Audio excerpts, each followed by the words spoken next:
If I don't feel that I can help a patient, then let's find somebody who can. And I'm not for everybody, and not everybody's for me. There's a huge degree of personality that comes into play here. This is why I say that my work is an art based on science, that it needs to be grounded in solid clinical constructs, but it's delivered as an art form. I'm Diana Early, and I've spent most of my life learning firsthand what privilege actually costs. The legacy control, the family expectations, the guilt of feeling trapped in a life everyone thinks you should be grateful for. If you've ever wondered why having everything still feels like something's missing, you're in the right place. Welcome to Pressures of Privilege. Sitting with someone who completely changed how I think about wealth and well-being, Dr. Paul Hokemeyer, lawyer turned therapist, Harvard Medical School graduate, and the guy who's directed millions to mental health services while also treating billionaires in crisis. Paul, you live in Telluride, you practice headstands, and apparently you sing along with the Indigo Girls loudly. I do indeed. I do indeed. All those. Yes. You're not exactly the stuffy therapist that people might imagine. Well, 5 years ago, you taught me about hyperagency. Through my work, I take established theoretical constructs and extend them to address an identity of wealth. And so I draw from a lot of literature and apply it to individuals of wealth. I'm currently working with the construct of intersectionality. Kimberly Crenshaw came out of gender studies and race studies, and so applying that to populations of wealth. So I look at the construct of hyperagency in the context of a clinical relationship and how that interferes with the clinician's ability to establish therapeutic or reparative therapeutic relationship with the patient.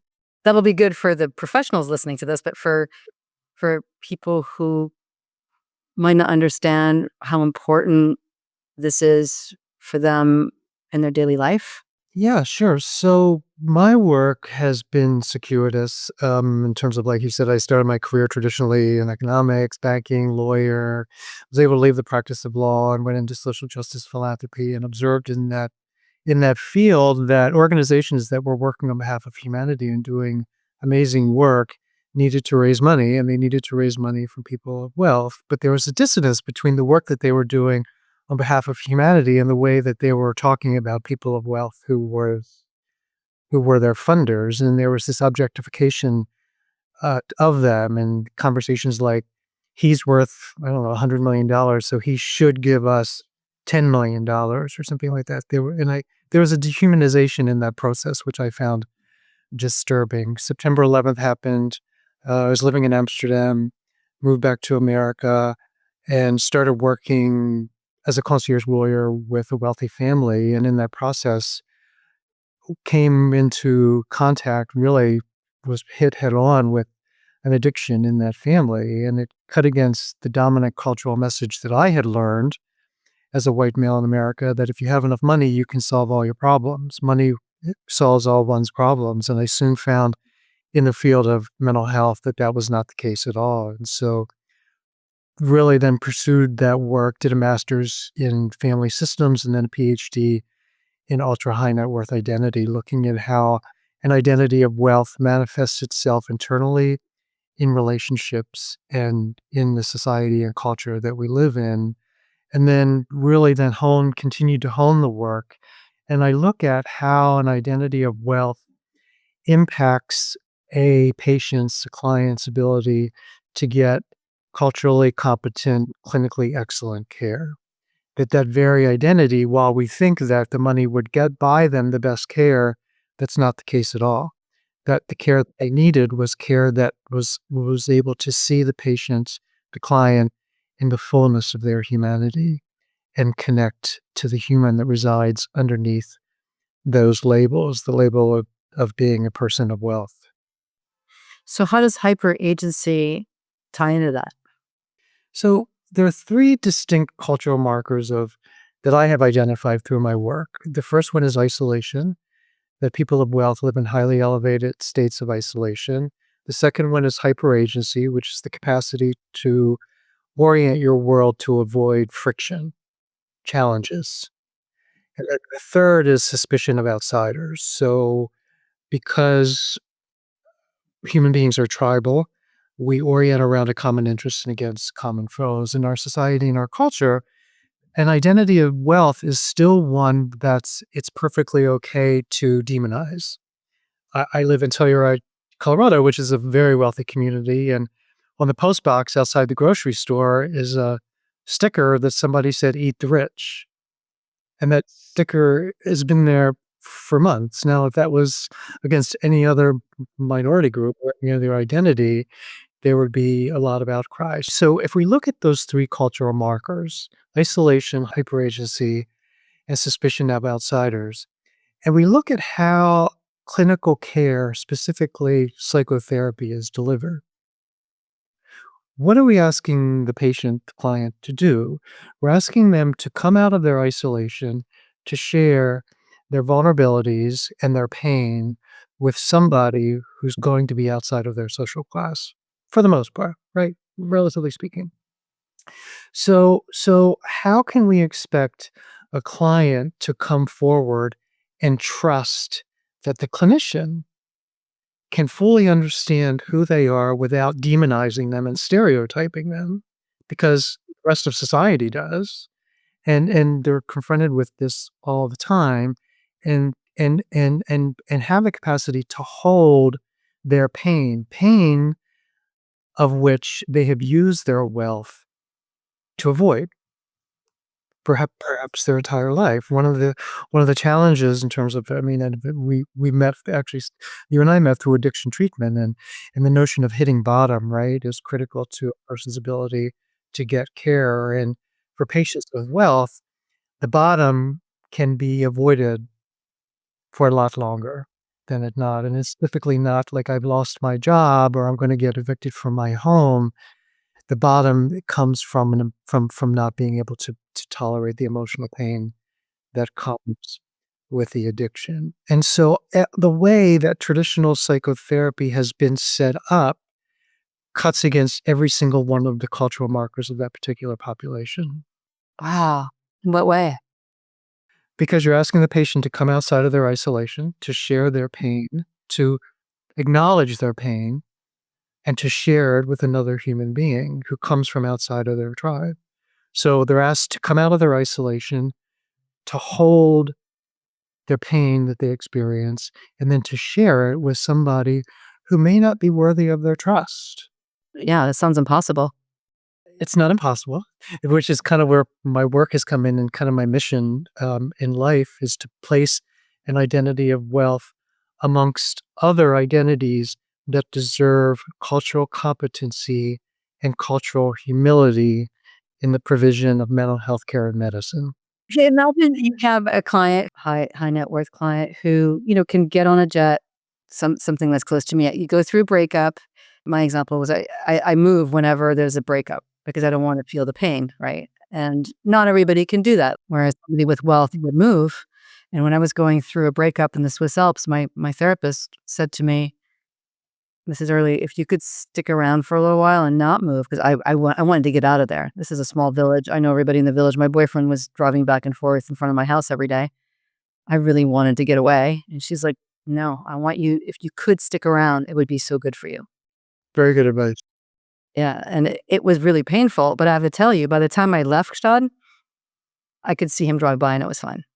That's the perfect example of where people can just kind of move around. And one of the features of this particular population is the itinerant nature of one's life.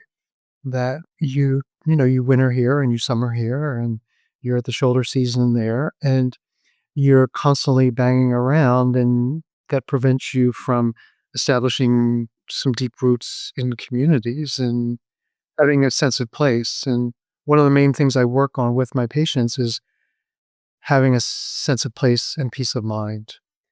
And it sounds as though that's what your therapist was helping you get. Hmm.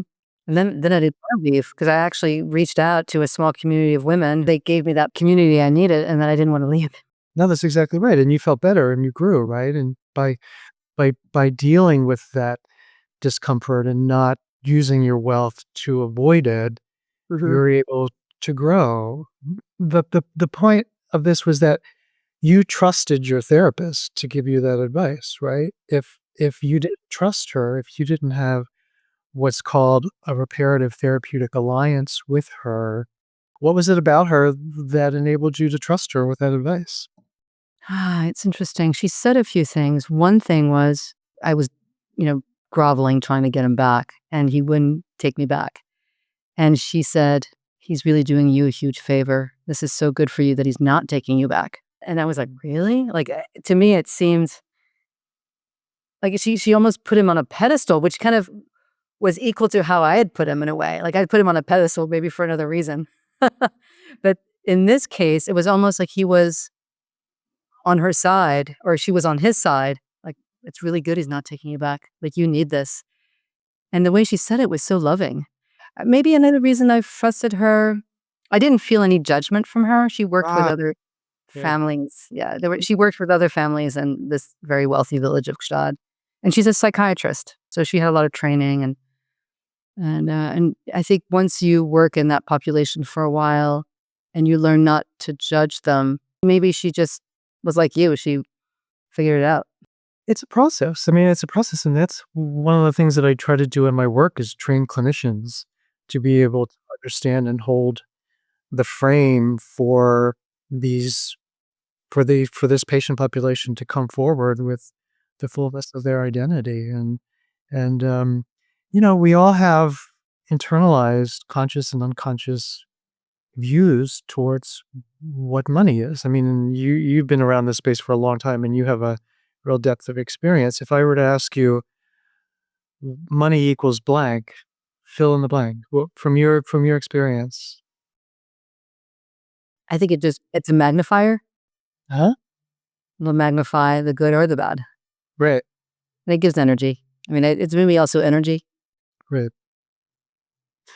You're able to see the duality though because you have the lived experience of it, where most people, the 90% of the population, when I ask that question, they say money equals power, money equals freedom, and money equals happiness. No, I like the pursuit of happiness, which is getting to do what you want to do in my book. You're not sort of put in a cast like in therapy. If you're born a plumber, you're kind of gonna be a plumber for the rest of your life. There's really no hope to maybe become a lawyer because in your family line, everybody was a plumber. Right. In America, it was like, oh, you can climb up the ladder and be a lawyer if you want. Right. That's the highly sophisticated, educated view of wealth, that it's not this binary of good and bad, that there are nuances in it. And as you said so articulately, wealth isn't energetic, and it can be channeled to really wonderful things and it can be channeled to destruction. And that's why approaching the work consciously, thoughtfully, and avoiding the binary of good and bad, money's evil. And this is all hardwired into us, right? I mean, the dominant cultural message is, well, dirty money, right? He's filthy rich. Um, and then if you look at it's biblical, even in the Bible, it's easier for a rich man to get to heaven than it is for a camel to get through an eye of a needle. Dr. Paul, I have a theory about that, though. I think the eye of the needle is actually a gate in Jerusalem, and the only way a camel can get through that gate is you take all the luggage off, and you have to get it on its knees, and it can Yeah, and then it you goes get it through. You can go through the gate. right. That's very symbolic, don't you think? Oh, it's very symbolic, yeah, and I've heard that before, and I think it's highly relevant, and it speaks to sort of the nature of Icarus, right, and hubris versus humility, and so approaching humility, and I think that's actually, I'm glad you brought that up. It's a very good lesson in terms of avoiding hubris and being in a place of humility, and particularly around understanding the incredible power inherent in wealth, because it's like fire. It's not something to be played with. That it's something to be used mindfully and thoughtfully. Going back to that image, though, and I want to put a pin in that inherited thing. I also interpret the luggage not as giving away everything you own, but it's Mm. attachment.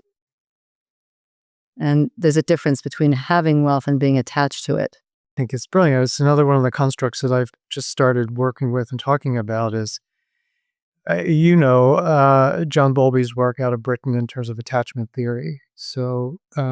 Oh, I actually am not familiar with that. So attachment theory was developed after the war. I think it was the First World. It was the First World War, where John Bowlby studied children who had been displaced from their parents because of the war and looked at how that informed their attachment and their as it relates to wealth. And I look at how people are attached to wealth, and there are different kinds of attachment. There's secure attachment. So in a secure attachment to a primary caregiver, the child feels empowered to go out and explore the world and take chances, knowing that they can come back to a home where they will be nurtured and supported. And then there's insecure attachment, where the child feels very unsafe and insecure in the world and suffers from an enormous amount of anxiety when they are on their own or asked become to grow and to change. So we can talk about those two because I think that in my work now, I'm looking at how people have attachments to their wealth. Do they have a secure attachment to the wealth? Do they feel like the money is there as a place of safety and security that enables them to go out and explore the world and take chances and risks and try to become healthy, productive people in the world? Or do they view the money as something that's dangerous or that could go away, um, or the money that's used in a manipulative, destructive way? And certainly, we want we want people to have a secure attachment to their wealth, and these constructs are tied to. This is something that you put a pin in, and we can go back to it now. But inherited versus earned, and locus of control. And so the data show that people who have earned their wealth have a much stronger internal locus of control or secure attachment to their money, um, so that they feel in charge of their destiny. They're captains of the ship. They would be cross if they lost their money, but they're confident that they made it once, so they figure they can make it again. The other side is people who have inherited their wealth, or a population that I work a lot with are spouses who have married into families of wealth that come from a different socioeconomic class. That's a calculus that's really difficult to negotiate. Those people are skewed more on the side of an external locus of control where they don't know if they could survive in the world absent their wealth or maybe their family name or their family legacy. And so they don't feel secure in the world. They have an insecure attachment to the money, and do people like them for who they are or because of their surname or their wealth? And so two very, very different personality constructs. You just released Fragile Power 2.0, the new book.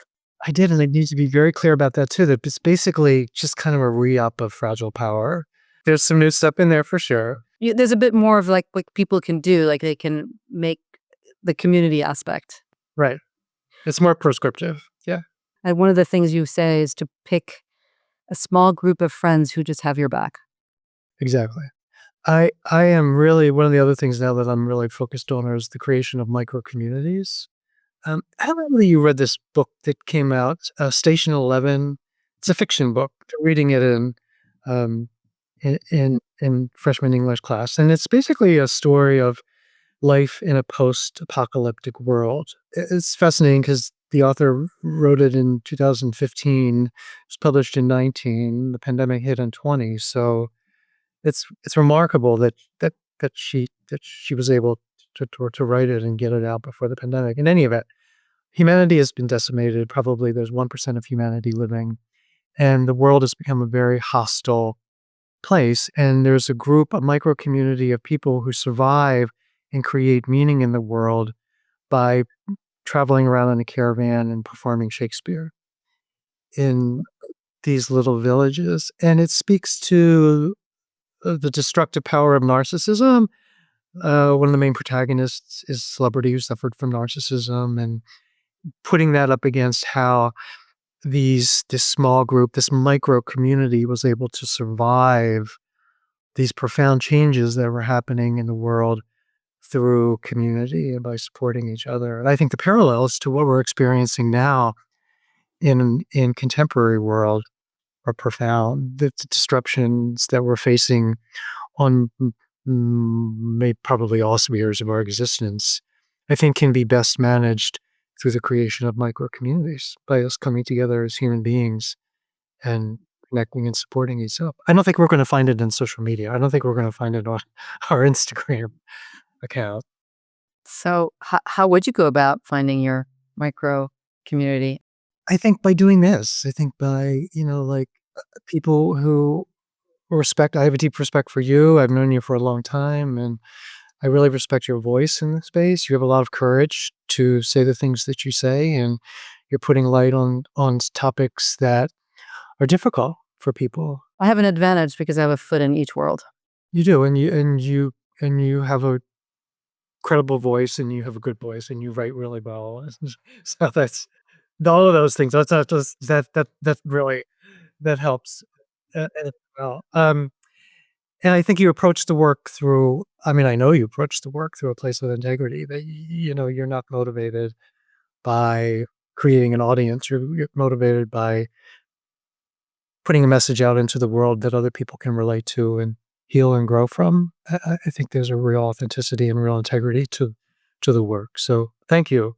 Well, thank you. I've been quoting you a lot to my clients, and also I'm motivated by the idea that if people with wealth would feel better, Yeah, they would maybe be more philanthropic, and they would, instead of running off to, as tax exiles, to other, countries to avoid taxes, they would stay put and invest in their communities.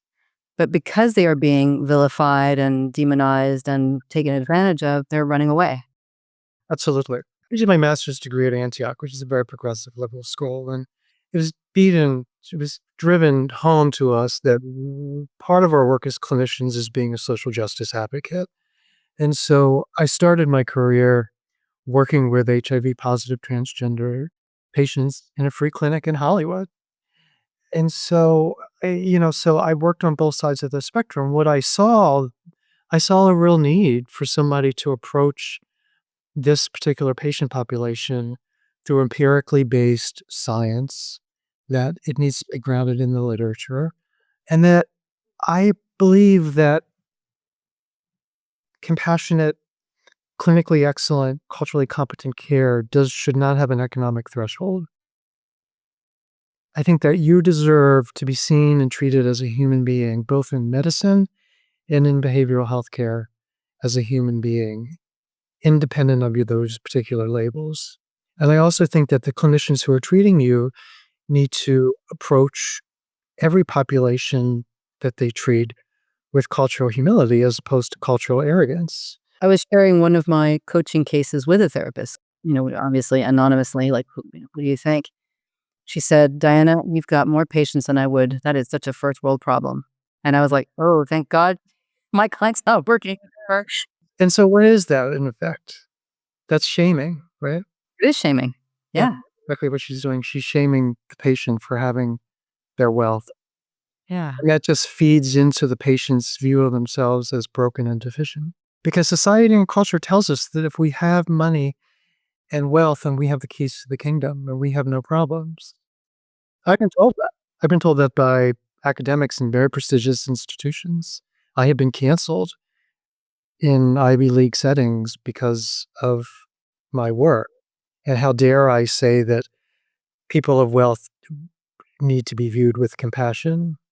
And the hypocrisy inherent in that was just, it floored me. It was one of those experiences where, now, meanwhile, I had just sat in a week of trainings in a media and medicine program where I was taught that I needed to have cultural compassion and cultural humility for transgender patients and for people of color and for women. And when it was time for me to present my work, the facilitator just shut it down. And the thing of it is the blindness, like just the incapacity to sort of see, recognize that, and tried to have a conversation. But it's so the point that I'm making trying to make is that this stuff is so emotionally rooted that people have such intense emotional feelings towards money and wealth. I think in that instance, my friend, the therapist, I think it was the empathy fatigue, perhaps? What's that called? The compassion fatigue? Listen, it's completely understandable. I mean, we all have it, and so it's just acknowledging that it's there and having a process to talk about it. I suspect that your clinician, I don't know, that maybe you addressed it and said brought it up and that she was willing to take a look at it and say, "Oh my goodness. Yeah, you're right." Well, the funny thing is she's a person that therapist was a person of wealth.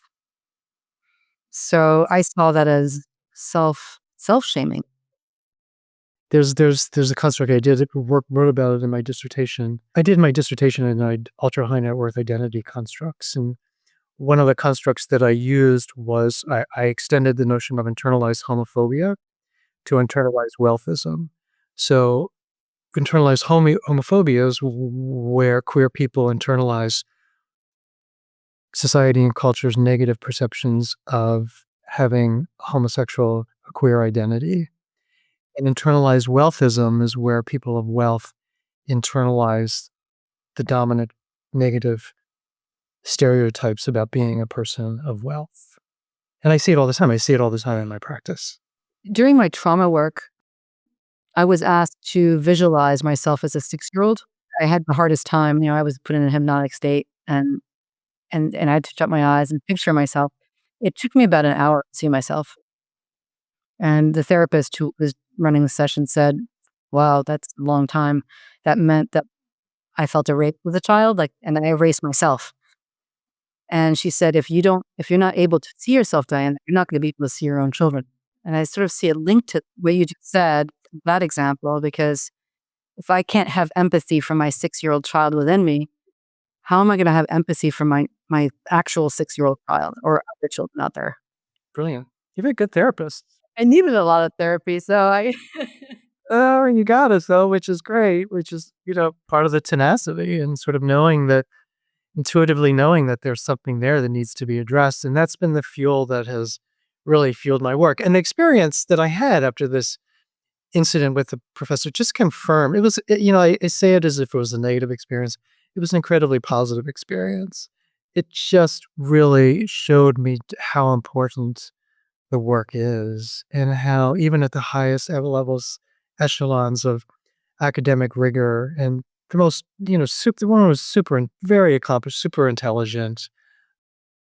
Yet there was this reaction that she had, and so it showed me that the work has there's something to it, and that it needs, that I need to continue to carry on, and I have, and I'm super grateful. I'm very grateful for that experience that I had.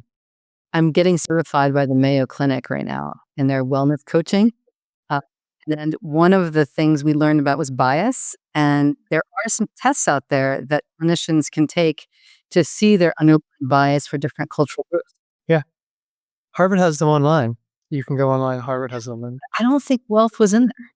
it wasn't. Listen, there's no shortage of a need for this particular work, and that's why in terms of my micro community, I'm always looking for people who, are kindred in spirit and who understand the work and bring and are motivated because they want to improve humanity. And getting back to my work as a social justice advocate that I learned at Antioch and that I took very seriously, there is this we do have a profound division between the haves and the have-nots in our society. And I think I've been reading literature about the French Revolution and Rousseau and Sartre and a lot of these existential and we're seeing a lot of parallels here. And so I think that this the bottom up approach where the bottom part of humanity or the lower socioeconomic classes are demanding that people of wealth do X, Y, and Z, it's not working. I mean, it's done through a hostile tone, and what it's doing is it's causing people who have the resources to help ameliorate the legion of social problems, climate, I mean, like, the list goes on, doesn't it? Are actually just kind of climbing in their jets and flying off to the private islands and saying, "I'm not going out there. You guys are gonna stick me with you're gonna shoot arrows through me." So I think that compassion needs to work both ways, that if I expect you to understand me, then I need to work really hard to understand you. I like that. Well, understand that was the definition of empathy is not pitying, it's understanding, seeking to understand. Right. People like to reduce my work to me saying, "Be nice to rich people."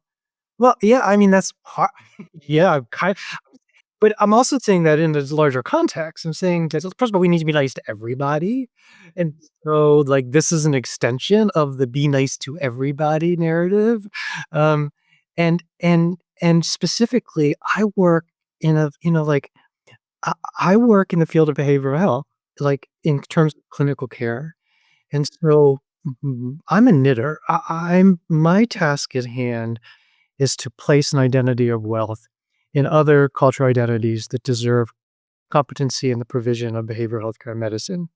That's it. That's my life work right there, so that we can deliver effective healthcare interventions that the patient can receive. This is getting back to the therapeutic alliance. It's no different from like let's the analog is kind of like the pandemic in terms of vaccines. So we have effective vaccines. If we have faulty needles, the vaccine is not going to be delivered. So if we have clinicians who are unable to deliver the therapeutic interventions that the patient needs to heal and grow, then it's all going to be for naught, isn't it? And so my work helps the clinician establish the alliance to create the needle, the most effective needle that they can to deliver the most effective medicine to the particular patient.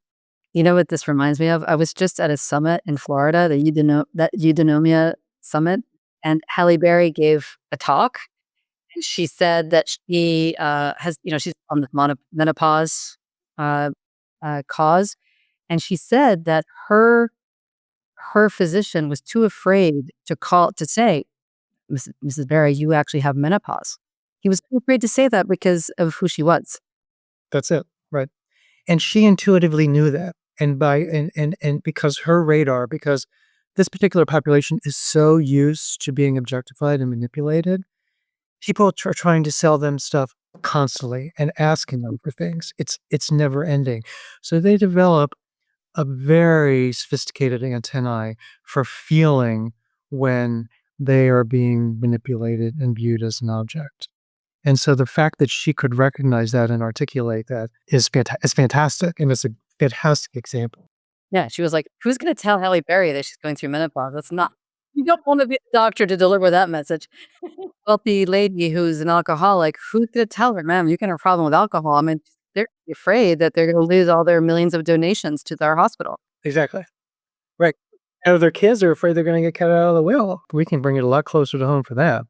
We only have, like, 15 minutes left. Would you be willing to talk about narcissism and your definition of it and how it's used a lot. I hear it a lot, like, "My boyfriend's a narcissist." What's your view on that?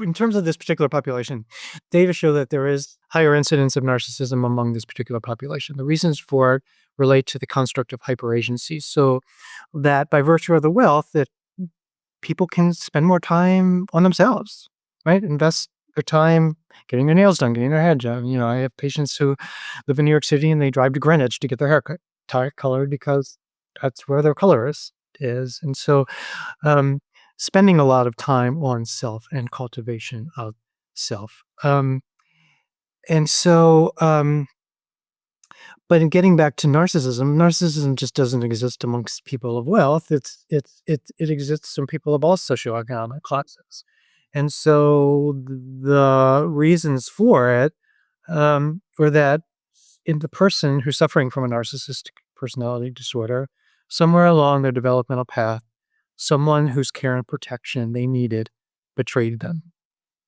Big B, small b.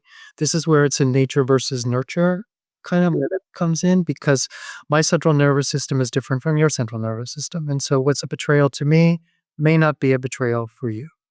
And so this is where what considers a betrayal is subjective depending upon the person's central nervous system. And some people are wired differently. Like some people are highly sensitive. So the world is a super intense place for them. Lights are super bright, noises are really loud. They just feel the world. They just soak in the world really intensely. So as a result of that betrayal, because human beings are adaptive, um, they said, I will never trust another human being with with my intimacy again. That human beings are unsafe and relationships with other human beings are unsafe. So I will build this external this fortress around me based a lot of times on power, property, and prestige. Most if you talk to most entrepreneurs who have made their fortunes, it's because they sustained a pretty severe betrayal early in life. And they're like, I'm going to be on the top of the heap because anywhere other than the top of the heap is unsafe. And I've learned that once and I'm never gonna do it again. So I'm not saying that all entrepreneurs are narcissists, but what I'm saying is that there's a lesson here. And so narcissism starts out as being very adaptive. It enabled that person to survive. Oh God, when I was a teenager, Dr. Paul, you know who I wanted to be? Yeah. Margaret Thatcher. Wow. Because she was in Well, charge. I loved it that she would sit with heads of state, this image of her feet up on the, coffee table, which I'm sure she didn't do, but somebody described that, and a glass of scotch in her hand, while the other women were in the other room discussing makeup and fashion, she was with heads of state. It's developing a sense of agency, but underlying this external bravado is this real fragility of self. Now there are two different kinds um, of narcissism. There's grandiose, which is what we typically associate with narcissists because they're the ones who are, kind of out there, look at me, I'm great, I do nothing wrong. And then there's covert narcissists, which operate on the other side of the spectrum, passive aggressive, always the victim, but control relationship. All of this is about controlling relationships for safety and protection. And so narcissism occurs on the spectrum from adaptive to pathological. And on the most pathological side, we see it in something called malignant narcissists or the dark triad, which is a narcissistic personality disorder, the sociopathology, and Machiavellian tendencies. So the scorched earth policy that everyone can, let's just burn it down. Let's destroy everything. What's the difference between them and psychopaths? Well, there really isn't because psychopath is sort of sociopathology, and so they have no moral compass. They will do anything, whatever it takes, and they have no moral compass to guide their actions. It fits in with the Machiavellian scorched earth policy. That if I'm going to go down, I'm bringing everything with me. Are any of these versions healable? The edges can be softened, but the outcomes are dismal. First of all, the interventions required to shift. If you're talking in terms of talk therapy, the value of talk therapy is in the interpersonal connection that the patient has with the therapist, which is based upon the therapeutic alliance that we talked about earlier and this construct of trust, and in the narrative that's created. Being able to create a logical linear narrative around these lived experiences. Because at the core of narcissism, personality disorder, is this inability to establish a connection with another human being. Talk therapy really is not really gonna work because the patient can't tolerate the intimacy and the trust required in the therapeutic alliance. And we look at other interventions, psychopharmacology, there aren't any psychopharmacological interventions to treat narcissistic personalities per se. You could maybe treat the depression and the mood disorder and anxiety around it, but you can't treat narcissistic personality disorder. And then there's sort of, that successful outcomes in clinical care is a function of a calculus between internal motivation and external motivation. The more internally motivated the patient is to change, the better the outcomes aren't going to be. And people who suffer from narcissistic personality disorders just aren't internally motivated. Even when they lose everything, like all their friends and everything? That's when they could hit a bottom and see, but typically, if depending upon the severity of the narcissistic personality disorder, often not, that they, engage in a host of defense mechanisms, denial, rationalizations, and projection. They externalize. It's not them, it's you. They blame everything. And if we look at a lot of the patterns, right, there are three major patterns in terms of narcissism. It's the narcissistic cycle of abuse, where the narcissist gets their ego, sustains an ego injury, they lash out in anger, and in doing so, they become the victim, and then suddenly the other person is the perpetrator, and by doing that, they switch the power dynamics. It's blame shifting, essentially. And then gaslighting, where they come back and they try to shower the other person. No, that's love bombing, where they shower the other person with love, and gaslighting, which, "Oh, no, you're not really angry, you're just mad at you're not mad at me, you're mad at your mother, and you're displacing your mother's anger on me. I'm the one here who's trying to help you." Aren't there some people who are still in the active in substance abuse who show signs of narcissism, but once they get into recovery, start working steps and all that, they start to lose some of those narcissistic traits? Yep, absolutely. And a lot of that is done sort of in the reparative community, and part of the value of 12-step programs is these, like we talked about earlier, these micro communities of people where you are engaged in communities of others, and you recognize, and central to a lot of the work that's done in these 12-step works is substituting or mitigating hubris and developing humility. It just reminded me of my first sponsor in a 12-step program who was this was in this very wealthy village, and to answer your earlier question about why I trusted my therapist, my first sponsor was echoing my therapist. Ah, there you are. Right. So, yeah, she was saying to me, "Diana, just you're in a dark tunnel. There's light at the end of the tunnel. Just stick with it. Yeah. Don't lean into the pain. Don't look as pain as something to avoid." And I was hearing that from the therapist as well as my sponsor. This is something that I write about in Fragile Power in terms of, I have a whole chapter in there devoted to therapeutic services and particularly residential addiction program. And the value comes in what's called the social structure. And this is where there is some value in these economically segregated programs, so that your clinician can tell you one thing and you're like, oh, what do you know? You know what I mean? You just, your fingernail polish is chipped. Like whatever you find to diminish or devalue that particular clinician. And then you go and you have dinner, or you're out in the patio with another client who's in your socioeconomic class, and they say to you, Diana, blah, blah, blah, the same thing that your clinician may have told you. Suddenly, because they're in your tribe, Mm. you're willing to listen to it. So again, this is the value of the micro community. And, getting back to the value of residential treatment, the real value of residential treatment comes from a frame. If we look at what residential treatment is, it's a frame. You have a patient outside in the world who's causing an enormous amount of destruction to self and others.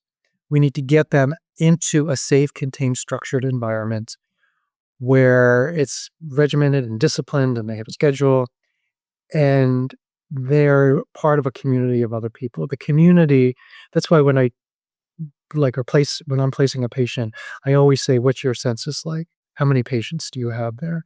And why are these patients here?"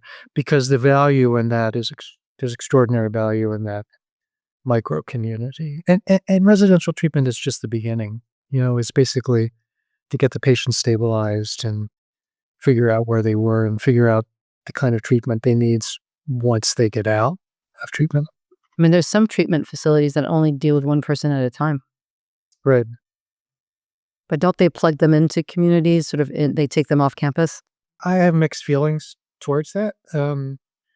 I feel like some of those programs perpetuate the isolation, and there are so many variables that come into play. in those programs. First of all, it's the patient. Is it's first level of analysis is who's the patient? What do they need? And that's a clinical decision. If they're living in a profound state of isolation, I'm not gonna put them in a program where they're gonna be isolated and surrounded by a team of clinicians who they're paying 100,000 euros a week. You know, that to me does not seem like an effective clinical intervention. And so who is the patient and how is that kind of program clinically indicated? There are some cases when it is. I've had those cases when it is. Those programs are only as good as the people who are working in them, and they tend to be a revolving door, and so I always advise clients to do a due diligence and see who's there and who the treatment professionals are, and just like you would, when you make an investment and you're gonna invest in a fund and you wanna know who the managers are and who what the underlying asset classes are. Make sure you do due diligence in these programs, and the most expensive is not the best, and the fanciest website does not mean you're gonna get the best care. So people need to do their research like they would a fund.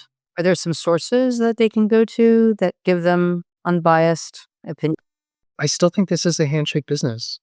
I still think that it's personal referrals, and that people experience that other people have had. That's why I work, I think a lot of family governance and private banks, and I think that it's important for professionals who work with this particular population who hold themselves out as full service firms to really have mental health professionals in their ecosystem on whom they can rely on to help guide them in this process. Or don't say you're full service or don't claim to be in this particular space. Oh, that's cool. So financial advisors have referrals to mental health professionals that a good list. Wants to claim to be first and are interested in doing the work, right? I mean, it's not for everybody. And if you're basically just interested in the quantitative returns of your clients, then you don't need to worry about it. But if you really are interested in holistic health of your clients and really want to invest in the interpersonal relationship that you have with your clients, then I think you should have the resources to back that up, to be able to do it. And it's growing. I talk about it in terms of family governance 2.0. I know we know that the field is very fortunate to have super professionals who have really created the field of family governance and created a lot of great literature around them. And I think what we're looking at now is the second generation of that, where issues of mental health are coming into play. And by the way, these are tough, messy issues. It's a nonlinear process. And so if you say you're going to do it, make sure you can do it and you're invested in doing it and recognizing that it's gonna be a roller coaster ride. I mean, my phone blows up 3 times a day with things that just tend to blow up. And, I have to manage situations. Who's this? I do. My phone blows up Your phone blows up. Yeah, yeah, yeah. with clients that are just kind of, "This happened or that happened," or "My son just got arrested," or, these sorts of things. How do wealthy parents accidentally mess up their kids while trying not to mess them up? The first is by sending conflicted messages. So, if you want your kids to work and be invested in the environment and develop a good work ethic, you need to live that as well. So, I think just sort of recognizing that it's not what you tell your kids, it's how you live your life. Yeah. It's not what you say, it's what you do. They see it. They see it, and they're really paying close attention, and I think don't not being afraid to talk about wealth because you're going to spoil the kids. Kids know they're rich. If they're flying private and they're chartering, they're spending Easter on a yacht and their classmates are, lucky to go to Disneyland, they know that that's going on. They know that's what's happening. And so talk about it honestly and say, this is what we have and these are the decisions that we make. And it's a danger, and it's dangerous. Are you for telling them your net worth? It depends. I'm a knitter, and I don't really necessarily think my work scales, like, to say, "This is an absolute." If you have a kid who is autistic, or you have a kid who has a substance use disorder, or if you have a kid who's bipolar, I think every case is unique. And this is why I think that if parents are conflicted, just talk to somebody about it, like, and talk about the positive and the negative. And there isn't one complete right or one wrong answer. So, how should somebody pick a therapist? I think you should trust your instincts. I think that it helps to ask people who you know and respect, who they know and respect, and be like Goldilocks, like going into the cabin and, taste this, and some of it may feel right, some of it may feel wrong, and then taste something else and see what that feels like. And I have one person who just came to me who spent like a year and a half kind of like researching me, like in my research, and read the book and did the podcasts. And that was a really thoughtful way to go about it, actually. How are they as a client? Can you say? Fantastic. Motivated, super insightful. People have all these such negative stereotypes about people of wealth. Like they have people of poor people, right? They're entitled, they're lazy, they're narcissistic, they're mean. And yeah, some are. You know what I mean? Like some poor people are, some middle class people are, some rich people are. But there's such a generalization that occurs when we say that all rich people are. Like, I think I deal with probably a biased sample size, that the people who come to me, like, you don't come to me if you wanna be an arrogant jerk. Like, you know what I mean? You come to me because you wanna be a better human being, and you wanna use your money in a way that's healthy, and you wanna recover from a mental health or personality disorder or behavioral health addiction. So, there's a level of motivation, and the people who come to me are so motivated they really wanna be good people. They're hungry to be better, wanna use their money in a way that improves their lives, the lives of the people they love, and the planet that they're privileged to live on. So for me, like, just having the privilege of showing up and being able to do the work. I mean, look, not every day is like rainbows and unicorns. I mean, there's always challenges. And the thing with this patient population is they test, right? They test me. Am I smart enough? Am I kind enough? Am I seeing them because of the money? You know what I mean? Like, all these questions, of course, they're going to have. And so my work is being able to tolerate the challenges to my intentions and my credibility and my competency, and bring it on, you know, bring it on. Yeah, I would imagine having boundaries is really important in the work that you do. Having boundaries is important, and teaching my patients boundaries, and having, like a real self-care practice. I don't have an infrastructure and I don't have a big practice. I had a client the other day saying, "Can you have your billing department contact me?" And I'm like, "Well, this I am a billing department." So I really don't want institutional responsibilities to interfere with the quality of care that I can give to my patients. If I don't feel that I can help a patient, then let's find somebody who can. And I'm not for everybody, and not everybody's for me. There's a huge degree of personality that comes into play here. This is why I say that my work is is an art based on science, that it needs to be grounded in solid clinical constructs, but it's delivered as an art form. Beautifully said, an art form. It's an art. Psychotherapy is an art form. It's a practice. Like yoga, it's striving for increments of better. Would you call it like mastery? I would call it mastery. Yeah, yeah. It's a very good descriptor. 'Cause I know that when I'm with my karate senseis and with my piano teachers, even my assistant, I was telling her that. I was like, "You're like the ninja of personal assistants." Like, I feel that same feeling of flow or trust when I'm with people who exude that kind of mastery because they just love what they do. Yeah. I'm very self-critical about my work. I make mistakes on a regular basis. Clients, I say things that, like, I probably should not have said that.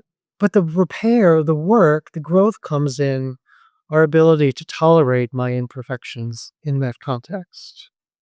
Yeah, well, it's human, right? And you're showing accountability. It's human, and I apologize, and the thing of it is just to strive to be as best we can in that relationship, and then that sets the parameters for striving to be the best people we can be out in the world. Do you pick up the phone between 8 p.m. and 8 a.m.? No. Okay. What's your morning routine like? I get up early, I have a cup of coffee, and I journal for probably about an hour a day. Morning, and I don't listen to any music, and I have gotten now where I don't check email. Sometimes now I will check texts or WhatsApp to see whether patients have canceled, or what's up for the day, but I really, really try to stay off of my phone until, like, 9 o'clock. It's not like I'm a heart surgeon where, I mean, like, I have to go this patient has a heart attack, and I have to go to the emergency room and perform a When somebody's suicidal, you kind of do. well, it was suicidal, but if there's a suicidal situation, that's an example. I would be responsive. At the same time, sort of being grounded in myself and in my care is critically important, and towards that end, I have a yoga practice where I find that incredibly beneficial to me, being able to tolerate the discomfort and breathe through the challenges, and I hate it while I'm doing it, but afterwards I feel amazing, and I'm glad I've done it. I picked up tennis again, and that's very therapeutic for me. So what do you do in the evening? Oh, I read. I typically read Real books, you said, real right? books. Yeah, I'm a real book hard copy. I prefer hard copy books. There's no like social media, like Instagram. There's not really. I mean, that's not a community. That's an audience. People are looking for an audience in Instagram. Oh, on Instagram, but I think the social media platform that I like the most is LinkedIn because I think there's an element of decorum and professionalism and professional respect. I try not to scroll the news because there's not much news. It's just basically sensationalistic opinions. I try to do that, and I'm kind of an early to bed, early to rise guy. Yeah. Well, it looks like you're really taking care of yourself. Try. Could always be room for improvement, right? Progress, not perfection. I love that. And that's great. If someone listening recognizes themselves in everything we've discussed, the isolation, the performance, the never quite enough feeling, what's their first move? I think to acknowledge it, and I'm a big fan of, like I said, journaling. I love getting things on paper, and so and I'm like a luddite. I'm old school, so like paper pens, like ink. Remember these ink pens? I write. So write out, get those thoughts onto paper, and then once you have those thoughts on paper, then figure out a strategy for how you're going to approach them, how you're going to address them, and then figure out the therapist that you want to find, and look at it as like an adventure. Some of my patients, I would say, like, pretend like you're a journalist writing a story in all of your life. And so being like a participant observer in your experience and being able to look at it from the outside from an objective standpoint. And if you were advising your son or your daughter or your best friend, how would you advise them? What would you advise them to do? And then come up with a plan. Like, okay, I'm going to do like 1, 2, 3. I'm going to start yoga. I'm going to see a therapist. I'm going to journal every day. And that's enough. That's awesome. Thank you so much, Dr. Paul. I feel so motivated. By the way, my morning routine is like yours. Oh, So good, good, good, good. I love that you drink coffee.